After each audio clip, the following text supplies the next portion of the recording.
Sir ನಮಸ್ಕಾರ. ಅದೇ ನಮ್ಮ ತಂದೆಗೆ ಮಂಡಿ ನೋವಿದೆ ಸರ್. ಅದೇ ಎಕ್ಸ್ರೇ ಮಾಡ್ಸೋಕೆ ಹೇಳಿದ್ರಲ್ವಾ, ಎಕ್ಸ್ರೇ ಮಾಡಿಸ್ಕೊಂಡು ಬಂದಿದ್ವಿ. ಹೌದಾ, ಕೊಡ್ತೀನಿ.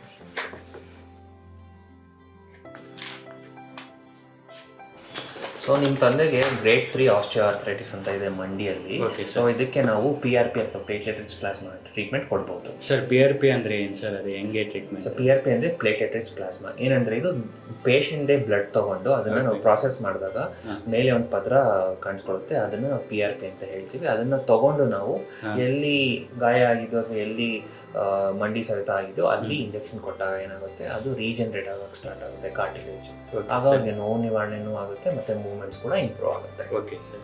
ಸರಿ, PRP ಟ್ರೀಟ್ಮೆಂಟ್ಗೆ ಮುಂದಕ್ಕೆ ಏನು ಮಾಡಬೇಕು ಅಂದರೆ ಪ್ರಿಕಾಷನ್ಸ್ ಏನು ತಗೋಬೇಕು? ಪ್ರಿಕಾಷನ್ಸ್ ಹೌದು, ಬಹಳ ಮುಖ್ಯ ಇದು. ಯಾಕಂದರೆ PRP ಮಾಡಿದ ತಕ್ಷಣ ಅದು ಸರಿ ಹೋಗೋದಿಲ್ಲ, ಕೆಲವು ಪ್ರಿಕಾಷನ್ಸ್ ಕೂಡ ತೊಗೊಬೇಕಾಗುತ್ತೆ. ಮೊದಲನೇದಾಗಿ ಅವರು ಕೆಳಗಡೆ ಕೂತ್ಕೊಳ್ಳೋದು ಸ್ಟಾಪ್ ಮಾಡಬೇಕು, ಹೆಚ್ಚಾಗಿ ನಿಂತ್ಕೊಂಡು ಒಂದೇ ಕಡೆ ಕೆಲಸ ಮಾಡೋದು ಸ್ಟಾಪ್ ಮಾಡಬೇಕು, ಹೆಚ್ಚಾಗಿ ಮೆಟ್ಲು ಹತ್ತೋದು ಇಲ್ಲೋದನ್ನು ಕಡಿಮೆ ಮಾಡಬೇಕು. ಅದಲ್ಲದೆ ಕೆಲವು ಔಷಧಿಗಳನ್ನ ಒಂದು 2 ವಾರದಿಂದ 4 ವಾರದವರೆಗೂ ಸ್ಟಾಪ್ ಮಾಡಬೇಕು. ಅಂದರೆ ಈ ಆ್ಯಂಟಿ ಪ್ಲೇಟ್ಲೆಟ್ಸು ಮತ್ತು ಈ NSAIDs ಅಂತ ಹೇಳ್ತೀವಿ, ಪೇಯ್ನ್ ಕಿಲ್ಲರ್ಸ್ ಅಂತ, ಅವನ್ನ ತೊಗೊಬಾರ್ದು. ಆಗ ಏನಾಗುತ್ತೆ, ಪ್ಲೇಟ್ಲೆಟ್ಸ್ ಚೆನ್ನಾಗಿ ಕೆಲಸ ಮಾಡುತ್ತೆ. ಸರಿ ಸರ್. ಸರಿ, PRP ತಗೊಂಡಾದ್ಮೇಲೆ ಮುಂದಕ್ಕೆ ಇನ್ನೊಂದ್ಸತಿ ಏನಾದ್ರು ಟ್ರೀಟ್ಮೆಂಟ್ ತಗೋಬೇಕು?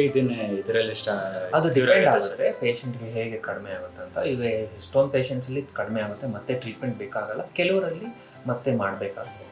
ಓಕೆ.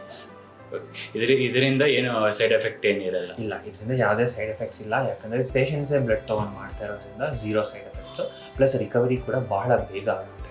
ಸರಿ ಸರ್.